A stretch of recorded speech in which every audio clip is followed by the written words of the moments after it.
अस्सलाम वालेकुम। तो वेलकम है आप लोगों का ये अमरात चैनल में। आज हम बात करने जा रहे हैं यूक्रेन रशिया वॉर के हवाले से और इसके मुख्तलिफ सिनेरियोज़ पर, जहां एक तरफ हमारे सामने ये खबर निकल कर सामने आ रही है कि बहुत जल्द इन नियर फ्यूचर यूक्रेन को F-16 फाइटिंग फैल्कन एयरक्राफ्ट मिल सकते हैं। उसके अलावा यूक्रेन को $2.5 बिलियन की नए वेपन्स प्रोवाइड किए जा रहे हैं, जिनमें लेपर्ड 2 टैंक इस वक्त सर फहरिस्त है। उसके अलावा रशिया यहाँ थोड़ा सा डरा हुआ नज़र आ रहा है। उसकी रीज़न कुछ ये है कि रशिया के इंटीरियर जो एरियाज़ हैं वहाँ एयर डिफेंस सिस्टम्स को बहुत ज़्यादा डिप्लॉयड कर दिया गया है। Even though Russian ministry of defence का जो मेन ऑफिस है उस पर पेंसर S1 एयर डिफेंस सिस्टम्स को देखा गया है, जो कि बिल्कुल ही अनयूजुअल है। नॉर्मली रशिया ने इससे पहले कभी भी ऐसा नहीं किया था। तो ये काम इस चीज़ को इंडिकेट करता है कि यूक्रेन की तरफ से यूज़ किए जाने वाले लैंडसेट और उसके अलावा दूसरे जो सुसाइड ड्रोन्स हैं उससे रशिया काफ़ी हद तक थोड़ा परेशान भी हुआ है।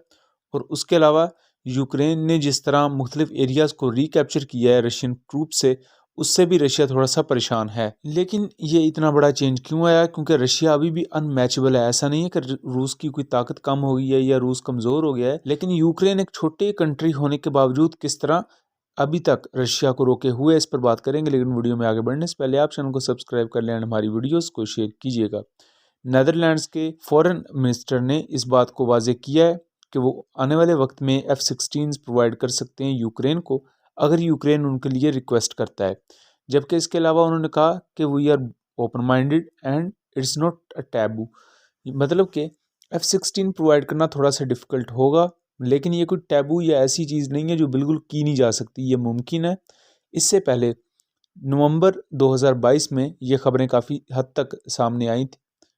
नवंबर 2022 में ये चीज़ें वाज़ेह थी और ये अनकन्फर्म्ड सोर्सेज के मुताबिक खबरें भी मंजर यहाँ पर आई थी कि यूक्रेनियन पायलट्स अमेरिका में मौजूद थे या उनके लिए ट्रेनिंग ले रहे थे। इससे पहले उसी दौरान यही खबरें थी नीदरलैंड अपने F-16 को बल्गारिया को दे देगा, जबकि बल्गारियन MiG-29 दे दिए जाएंगे यूक्रेन को।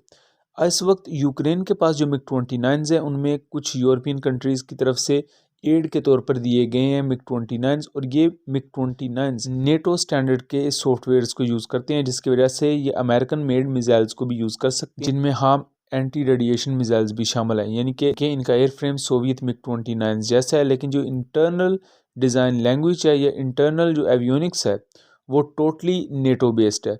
सो ये MiG-29 सोवियत MiG-29 की निस्बत काफ़ी ज़्यादा एडवांस भी समझे जा सकते हैं और उनकी निस्बतन बेहतर भी हैं। जबकि इस वक्त रशिया बेसिकली दो फाइटर एयरक्राफ्ट को बहुत ही ज़्यादा एक्सटेंसिवली यूज़ कर रहा है, और वो हैं Su-34 बॉम्बर एयरक्राफ्ट और दूसरा Su-35।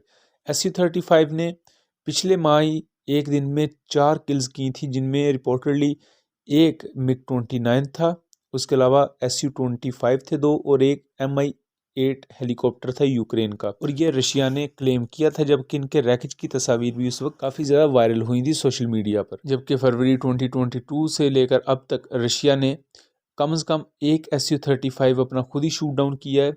उसके अलावा 2 से 3 Su-34 बॉम्बर एयरक्राफ्ट भी रशिया ने अपने खुद ही शूट डाउन कर लिए थे फ्रेंडली फायर के थ्रू। नवंबर 2022 में यूक्रेनियन MiG-29 ने एक एयर स्ट्राइक में S-400 के सर्च रेडार को निशाना बनाया था और उसे कामयाबी से तबाह कर दिया था, और इसे American made harm anti radiation missile से तबाह किया गया था। यूक्रेन रशिया वॉर में हमें एक एज नज़र आता है वेस्टर्न टेक्नोलॉजी का, दूसरी तरफ हमें एंटी रेडिएशन मिसाइल्स का काफ़ी ज़्यादा इस्तेमाल नज़र आता है इस जंग में, जहां दोनों कंट्रीज़ के पास अच्छे एयर डिफेंस सिस्टम्स मौजूद हैं।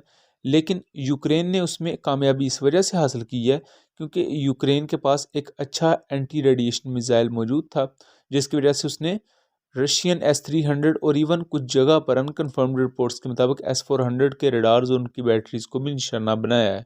इस दौरान अगर हम F-16 से रिलेटेड मुख्तलिफ रिपोर्ट्स को देखें और उन्हें अगर मिल जाती हैं, जैसा कि नीदरलैंड के फॉरेन मिनिस्टर ने कहा है, तो ये बहुत बड़ा बूस्ट होगा यूक्रेन के लिए। और अगर अभी तक यूक्रेन अपने बचे कुछ पुराने MiG-29 से रशिया की इतनी बड़ी एयरफोर्स को एक हद तक रोके हुए है, तो उनके पास अगर F-16 जैसा एक एयरक्राफ्ट आ जाता है जो कि प्योरली एक डॉग फाइटर है, और उसके अलावा BVR कैपेबिलिटीज़ में वो सुखोई सीरीज़ के एयरक्राफ्ट हैं, उनको बहुत कड़ी टक्कर दे सकता है, तो इससे रशिया का और ज़्यादा नुकसान होगा। जबकि दूसरी तरफ रशिया के बारे में बहुत सी रिपोर्ट्स इस वक्त मंजर आम पर हैं कि रशिया के पास मिसाइल्स की इस वक्त काफ़ी ज़्यादा कमी हो गई है, इसीलिए उन्होंने ईरान से सुसाइड ड्रोन्स भी लिए थे और ईरान से फतेह 110 और दूसरे मिसाइल्स भी लिए थे, इसलिए ताकि वो यूक्रेन पर इन्हें यूज़ कर सकें।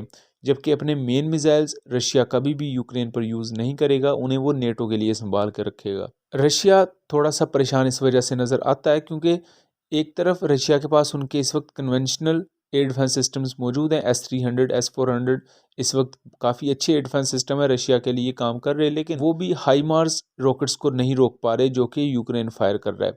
जबकि यूक्रेन के पास इस वक्त western cutting edge air defence systems मौजूद हैं जो कि even subsonic stealth cruise missiles को भी इंटरसेप्ट कर रहे हैं, बहुत ज़्यादा तादाद में नहीं, लेकिन कुछ हद तक यूक्रेन को इस मामले में एज हासिल है कि वो रशियन मिसाइल्स को काउंटर कर पा रहे हैं, लेकिन एक मिनिमम पॉइंट तक।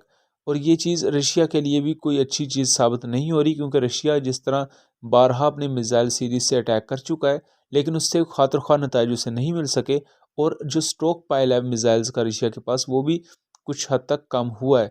इस बारे में इवन रशियन ओसेंट्स भी बात कर रहे हैं। तो आपका F-16 के बारे में क्या ख्याल है? क्या नेदरलैंड बेल्जियम को प्रोवाइड करने के बजाय डायरेक्टली इन्हें यूक्रेन को प्रोवाइड करेगा या नहीं? इस बारे में अपनी राय ज़रूर दीजिएगा। मिलेंगे अगली वीडियो में, तब तक के लिए अल्लाह हाफिज़।